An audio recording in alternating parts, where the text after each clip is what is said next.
साथियों नमस्कार, स्वागत है आपका आपके अपने YouTube चैनल पर।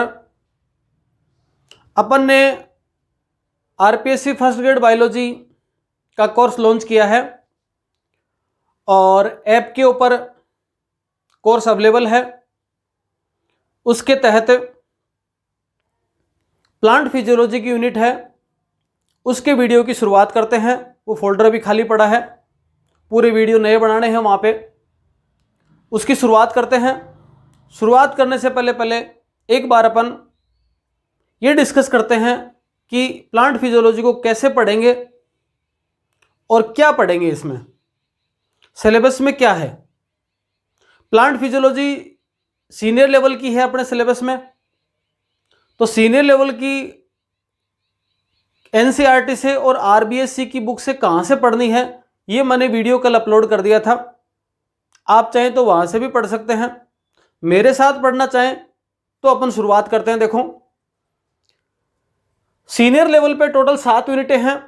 उनमें से थर्ड यूनिट है प्लांट फिजियोलॉजी, पादप कार्य की।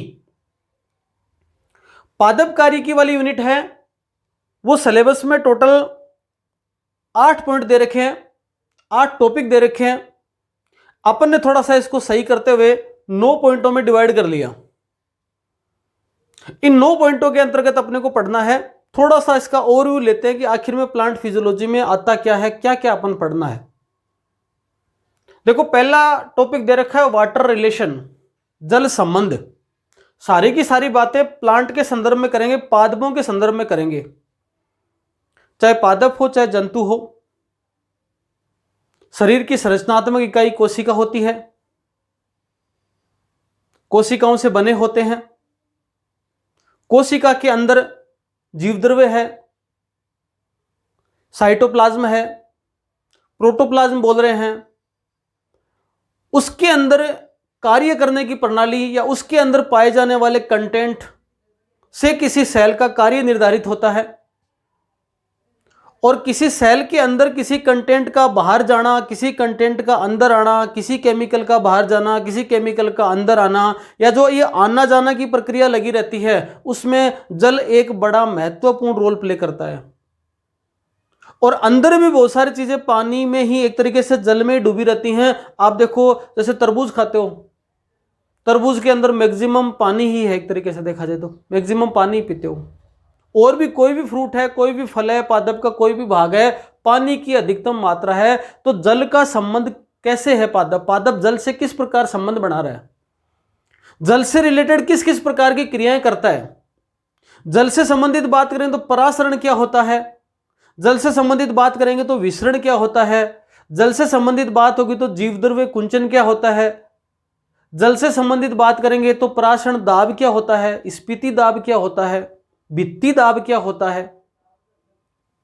इस प्रकार की चीजें हैं, वो अपन इसमें पढ़ेंगे। जल संबंध के अंदर किस प्रकार जल कोशिका में प्रवेश करता है, क्या सीधे सीधे विसरण से कर जाता है, क्या आपको फैसिलिटेटेड डिफ्यूजन चाहिए, क्या एक्टिव ट्रांसपोर्ट के माध्यम से करता है, जल कैसे प्रवेश करता है, अनावश्यक जल बाहर कैसे निकलता है। ये सब चीजें आपको पढ़नी है जल संबंध में, कि पादप का आखिर जल संबंध कैसा है। फिर प्लांट में जल चढ़ता कैसे है। अपने घर के अंदर एक मंजिला भी कोई बिल्डिंग है ना, बाथरूम भी मान लो, बाथरूम के भी जो टंकी है उस पर पानी चढ़ाने के लिए मोटर लगाते हैं अपन। 10-5 फीट ऊपर पानी चढ़ाना है तो मोटर लगाते हैं, तब जाके पानी चढ़ता है। जबकि पेड़, कई बरगद के पेड़ हैं, पीपल के पेड़ हैं, और खजूर के पेड़ हैं, 20-20, 30-30 फीट ऊंचे पेड़ हैं, और 10-10, 15-15, 20-20 फीट इनकी जड़ें चली गई हैं। तो 50-50, 60-60 फीट पानी का परिवहन होता है बिना किसी मोटर के। तो ऐसा कैसे संभव होता है, कैसे जाइलम के थ्रू जो प्लांट में पानी चढ़ता है, और कैसे फ्लोएम के थ्रू है वो प्लांट में जो बना हुआ फूड है वो कैसे वितरित होता है। ये सब चीजें आएंगी आपके जल संबंध में। एक एक को एकदम ट्रिक वाइज पढ़ेंगे, आपके पढ़ते ही याद नहीं हो जाए तो मेरे को बता देना। फिर पढ़ेंगे ट्रांसपिरेशन, वाष्पोत्सर्जन। देखो, आपने अगर किसी पादप को 5 बाल्टी पानी डाला ना, एक मोटा मोटी आंकलन बता रहा हूं, आपने किसी पादप को 5 बाल्टी पानी डाला तो 4.5 बाल्टी तो वो उड़ा देगा, आधी बाल्टी काम में लेगा। अगर आपने 1 लोटा डाला है तो 90% उड़ा देगा, कुछ काम में लेगा 10%। तो वो उड़ा क्यों देगा? क्योंकि पादपों को भी तापमान को मेंटेन करने के लिए, गैसों के आदान प्रदान करने के लिए, क्योंकि प्रकाश संश्लेषण एक क्रिया होगी जिसके तहत पादप को कार्बन डाइऑक्साइड की आवश्यकता होगी, और कार्बन डाइऑक्साइड वातावरण में है, पादप के अंदर कैसे जाएगी? अंदर जाने के लिए रंध्रों का खुलना जरूरी है। और रंध्र कैसे खुलेंगे? जब वाष्पोत्सर्जन की प्रक्रिया होगी, प्लांट के अंदर पानी इकट्ठा होकर प्रेशर मारेगा, पानी बाहर उड़ेगा, रंध्र खुलेंगे तो कार्बन डाइऑक्साइड अंदर प्रवेश करेगी। ऐसी प्रक्रिया तो ट्रांसपिरेशन, वाष्पोत्सर्जन पादप के लिए एक आवश्यक बुराई किस किस प्रकार का होता है, रंध्रों की संरचना कैसी होती है, रंध्रों के आधार पर कितने प्रकार का वाष्पोत्सर्जन है, क्यों आवश्यक है, कैसे प्रक्रिया होगी, पादप को इससे क्या लाभ है, क्या हानि है, प्रकाश संश्लेषण और वाष्पोत्सर्जन में क्या तुलनात्मक अध्ययन है, वो पढ़ा जाएगा इस टॉपिक में। तीसरा टॉपिक होगा आपका फोटोसिंथेसिस, जो अपन सबसे पहले शुरू करेंगे। पहला ये, दूसरा ये, फिर तीसरा चौथा ये पढ़ेंगे। फोटोसिंथेसिस, प्रकाश संश्लेषण। संश्लेषण का मतलब होता है किसी चीज का निर्माण करना, सिंथेसिस करना, और फोटो का मतलब यहां है लाइट है, प्रकाश है। तो प्रकाश की उपस्थिति में पादप क्या संश्लेषण कर रहे हैं? प्रकाश की उपस्थिति में पादप भोजन बना रहे हैं। किस प्रकार से? CO2 carbon dioxide plus H2O जल, दोनों को लेकर, जल आपने डाला यहां से वाटर रिलेशन वाले में, ट्रांसपिरेशन हुआ तो वाष्पोत्सर्जन की प्रक्रिया से रंध्र खुले तो CO2 अंदर आई, मतलब यहां से पादप को जल मिला, यहां से पादप को CO2 मिली, पादप ने दोनों को पकड़ा और पकड़कर क्या कर दिया? सूर्य के प्रकाश की उपस्थिति में कोशिकांग जो क्लोरोप्लास्ट है उसके अंदर उपस्थित वर्णकों के माध्यम से प्रक्रिया चली और क्या हो गया? फोटोसिंथेसिस, पादप ने भोजन बना लिया। और फोटोसिंथेसिस के तहत पादप जो भोजन बनाते हैं वो खुद भी काम में लेते हैं और वो आगे सिस्टम में भी चलता है। इस प्रकार से प्रक्रिया पढ़ेंगे अपन, फोटोसिंथेसिस की प्रक्रिया। और फोटोसिंथेसिस की प्रक्रिया में क्या क्या चीजें आएंगी, किस प्रकार की रिएक्शंस होंगी, लाइट रिएक्शन क्या होती है, डार्क रिएक्शन क्या होती है, C3 चक्कर क्या होता है, C4 चक्कर क्या होता है, इलेक्ट्रॉन ट्रांसपोर्ट सिस्टम क्या होता है, प्रकाश संश्लेषण के लिए आवश्यक घटक क्या होते हैं, कारक क्या होते हैं, वो सारी डिटेल अपने को पढ़नी है फोटोसिंथेसिस, प्रकाश संश्लेषण की प्रक्रिया में। ट्रिक से पढ़ेंगे, एक टू एक पॉइंट पढ़ेंगे, डिटेल से पढ़ेंगे। आगे आएगा रेस्पिरेशन, श्वसन। पादप श्वसन में कौन सी गैस लेते हैं? मन में उत्तर बताओ। शायद कईयों ने बताया होगा CO2। पादप हो चाहे जंतु हो, श्वसन में कौन सी गैस लेंगे? ऑक्सीजन गैस लेंगे। यहां आएगी काम CO2। तो ये जो रेस्पिरेशन है, श्वसन की क्रिया पादप करते हैं, जिसके तहत अपन ग्लाइकोलाइसिस पढ़ेंगे, जिसके तहत क्रेब्स साइकिल पढ़ेंगे, एकदम ट्रिक से पढ़ेंगे, जिसके तहत एकदम इलेक्ट्रॉन ट्रांसपोर्ट सिस्टम पढ़ेंगे, जिसके तहत अपन श्वसन गुणांक पढ़ेंगे कि कार्बोहाइड्रेट का, प्रोटीन का, ऑक्जेलिक एसिड का, आपके मैलिक एसिड का, फिर आपके जो मांसल प्लांट है उनका, फिर अवायवीय श्वसन में श्वसन गुणांक क्या होता है वो अपन इसमें पढ़ेंगे रेस्पिरेशन वाली यूनिट में। अगला टॉपिक होगा मिनरल न्यूट्रिशन। पादप को अपने सभी कार्य पूरे करने के लिए, पादप के सभी काम आसानी से संपन्न हो जाएं, इसके लिए जल तो चाहिए, लेकिन जल के लिए कुछ खनिज तत्वों की आवश्यकता पड़ेगी। इसमें से कुछ खनिज तत्व ऐसे होते हैं जो वृहद मात्रा में चाहिए, उनको बोलते हैं वृहद पोषक तत्व। ट्रिक से पढ़ते हैं, न्यू सिटी की सोप का मजा, ऐसा कुछ बताया था आपको पहले भी। तो न्यू सिटी की सोप का मजा, ये वृहद पोषक तत्व है। सारे सबकी ट्रिक बनी हुई है, जो जहां जहां जरूरत पड़ेगी वहां वहां ट्रिक है, वो ट्रिक काम आएंगी। ट्रिक के बिना चीजें हमेशा के लिए याद नहीं होती, एक बार तो याद हो जाएंगी। ये पढ़ाऊंगा तो इसका भूल जाओगे, इसका पढ़ाऊंगा तो इसका भूल जाओगे। एक बार जो आज पढ़ाया वो तो आज तो ध्यान में रहेगा, लेकिन आपको आज ही ध्यान में नहीं रखना, उसको साल भर तक रखना सजा के। मिनरल न्यूट्रिशन, खनिज तत्व कार्बन है, हाइड्रोजन है, आपके सल्फर है, पोटेशियम है, आपके सोडियम है, इनकी क्या आवश्यकता है, आयरन है, कैल्शियम है, मैग्नीशियम है, मैग्नीज है, इनकी प्लांट को क्या आवश्यकता है, किस तत्व की कमी से कौन सा रोग हो जाता है, किस तत्व की अधिकता से कोई रोग हो जाता है, किस तत्व की कमी से कोई रोग हो जाता है। कोई प्लांट है जिसके फ्रूट नहीं लग रहे, बाकी सब मामला ठीक है। कोई प्लांट है जिसका पत्तियां पीली पड़ रही हैं, बाकी सब काम ठीक है।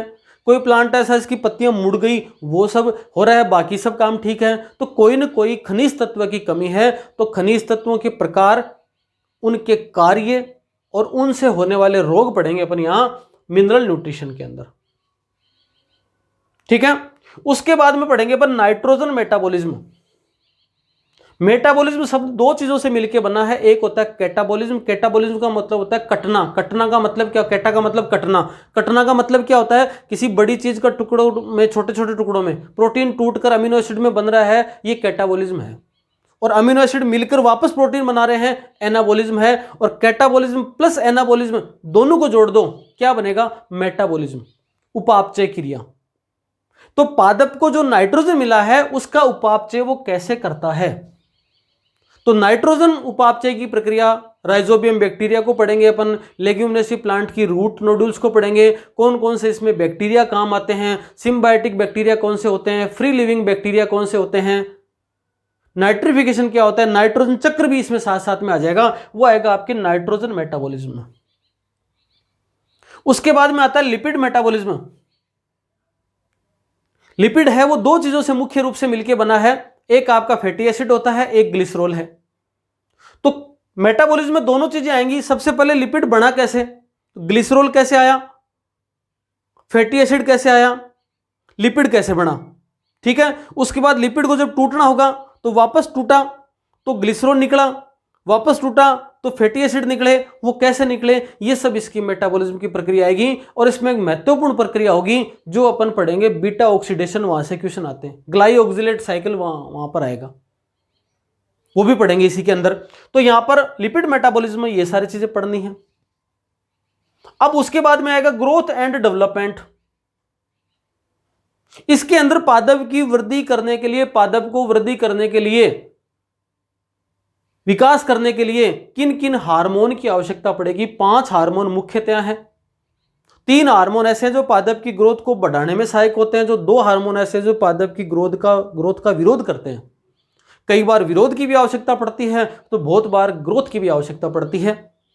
नाम आप सब लोगों ने सुने हैं, ऑक्सिन हार्मोन है, जिब्रेलिन हार्मोन है, साइटोकाइनिन हार्मोन है, पादप की ग्रोथ को बढ़ाने वाले।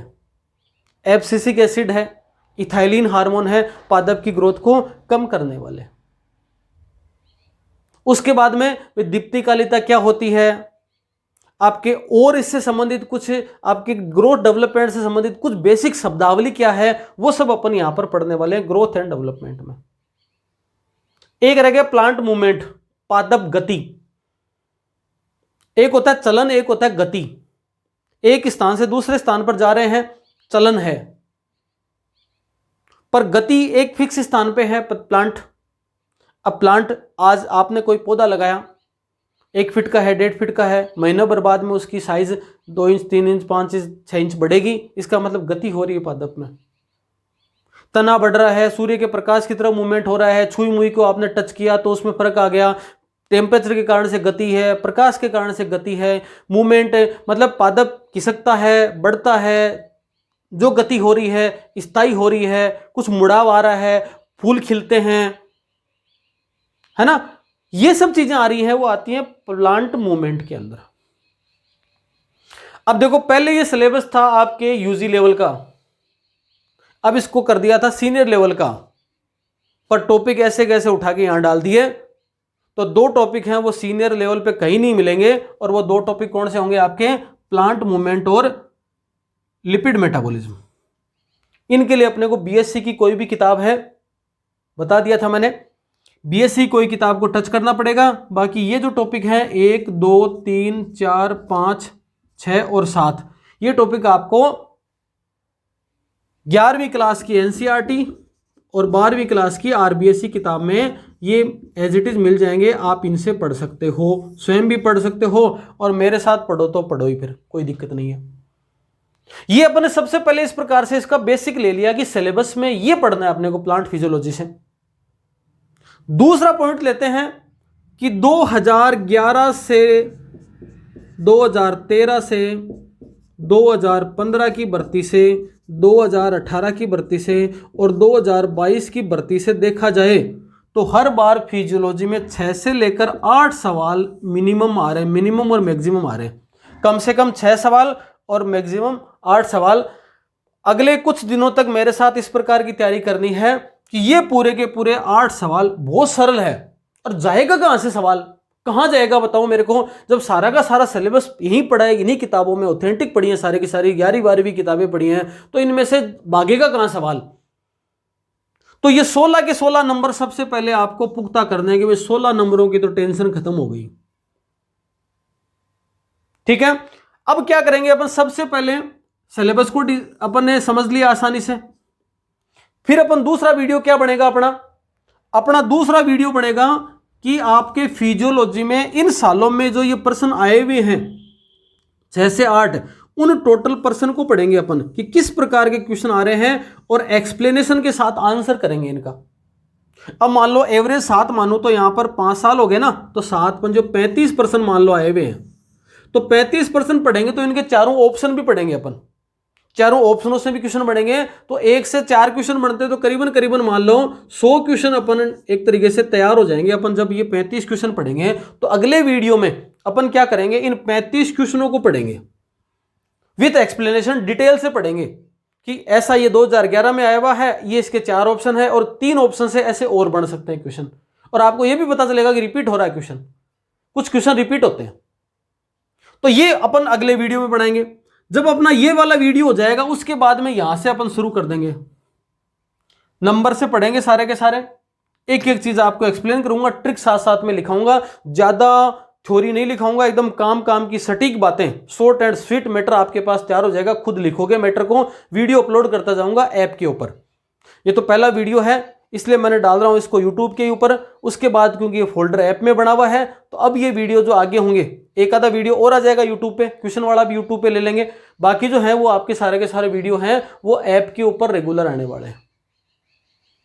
ऐप का लिंक डिस्क्रिप्शन में है, उसको आप डाउनलोड कर लो। ऐप अगर पहले से आपके पास डाउनलोड है तो क्या करो, आप उसको, सर्वर एरर आ रहा है तो उसको अपडेट कर लो, अपडेट से नहीं हो रहा तो आप क्या करो, उसको अनइंस्टॉल करके दोबारा से इंस्टॉल कर लो। कोई भी नया स्टूडेंट अगर जुड़ता है ऐप के ऊपर, अपना सिलेबस में 20 यूनिटें हैं, फर्स्ट ग्रेड बायोलॉजी विषय में 20 यूनिटें हैं, कोई भी नया बच्चा जुड़ता है तो 20 यूनिट में से उसको 8 यूनिट फ्री मिलेंगी। 8 यूनिट का तो चार्ज ही नहीं देना। ये 8 यूनिट का मैटर यूट्यूब पे पड़ा है तो ऐप पे भी जाने की जरूरत नहीं है। लेकिन यूट्यूब पे बार बार में कईयों के मैसेज आ रहे थे, सर इनको बोले ऐप पे डाल दो तो हमको तो एक साथ मिल जाए, और फिर क्या होगा कि बार बार में वहां पर जो ऐड आते हैं ना वो ऐड नहीं आए। तो यूट्यूब का तो अलग सिस्टम है, लेकिन अपन ने ऐप के ऊपर ऐड फ्री रख रखा है। ऐप को, ऐप पे किसी प्रकार का ऐड नहीं आने देते, ऐड चालू नहीं करवा रखा अपन ने। तो ऐप के ऊपर क्या होगा, ये 8 की 8 यूनिट आराम से आपको फ्री मिल रही हैं। तो 20 यूनिट में से जो चार्ज आपको करना पड़ेगा वो केवल और केवल 12 यूनिट का ही आपको चार्ज करना है।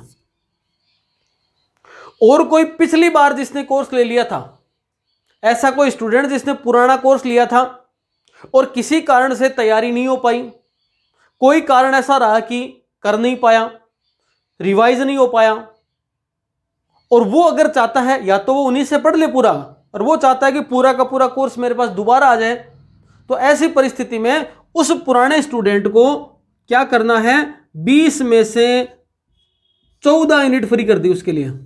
जिसने पहले कोई कोर्स ले रखा है उसको 20 में से 14 यूनिटें फ्री मिलेंगी। केवल और केवल क्या करना है उसको, केवल और केवल 6 यूनिट का पेमेंट करना है। 6 यूनिट का पेमेंट किया, उसका स्क्रीनशॉट भेज देगा नंबर पे। जैसे 6 यूनिट का पेमेंट करके स्क्रीनशॉट भेजेगा, बाकी 14 यूनिट उसके साथ में ओपन कर दी जाएंगी और पूरा 20 यूनिट का उसके पास मैटर आएगा, एक साथ आ जाएगा, और वहां से वो क्वेश्चन मतलब सारे के सारे वीडियो रिवाइज कर सकता है, देख सकता है। नोट्स नहीं मिलेंगे अब की बार, क्योंकि नोट्स फिर लोग प्रिंट आउट निकाल के रख लेते हैं, कोई मतलब ही नहीं है। अभी समय पड़ा है, वीडियो देखो, खुद बनाओ नोट्स। आपके नोट्स से पढ़ने की जो आदत आपकी विकसित होगी ना, उसमें मजा ही दूसरा है। खुद के नोट्सों से पढ़ने से आनंद ही अलग आता है कि हाँ कितना गजब का मैटर लिख रखा है मैंने, खुद को बड़ा आनंद आएगा आपको, ये वाली बात होगी। तो इस प्रकार से सभी ये यूनिट करेंगे। यूनिट करने के बाद फिर इन यूनिटों से संबंधित, इस टॉपिकों से संबंधित अपन 20-20, 50-50 क्वेश्चन करेंगे ऐप के ऊपर ही, और पूरा होने के बाद में एक पूरे क्वेश्चन करेंगे यहां पर, कोई क्वेश्चन डिस्कशन कर लेंगे वहां पर, और इससे संबंधित कोई बात होगी, कोई ट्रिक होगी, कोई नई कोई बात होगी, ट्रिक को भी साथ में ले लेंगे। ऐसे करके वीडियो होगा, कोई क्वेश्चन होगा, कोई प्रश्नों की पीडीएफ होगी, फिर लास्ट में कोई रिवीजन टाइप होगा, कोई सीरीज होगी, किसी संबंधित फिजियोलॉजी से संबंधित जो भी समाचार मैं आगे देता रहूंगा एग्जाम तक, वो इसी फोल्डर के अंदर आपको प्लांट फिजियोलॉजी वाले फोल्डर के अंदर मिलते रहेंगे। यूट्यूब पे मैं केवल 1-2 वीडियो डालूंगा प्लांट फिजियोलॉजी के, जिससे आपको आइडिया लग जाएगी इस प्रकार से वो यूनिट शुरू हो चुकी है। अगले वीडियो में लेके आएंगे प्लांट फिजियोलॉजी के प्रश्न, क्वेश्चन आंसर विथ एक्सप्लेनेशन। इस वीडियो में इतना ही। धन्यवाद। शुभ रात्रि।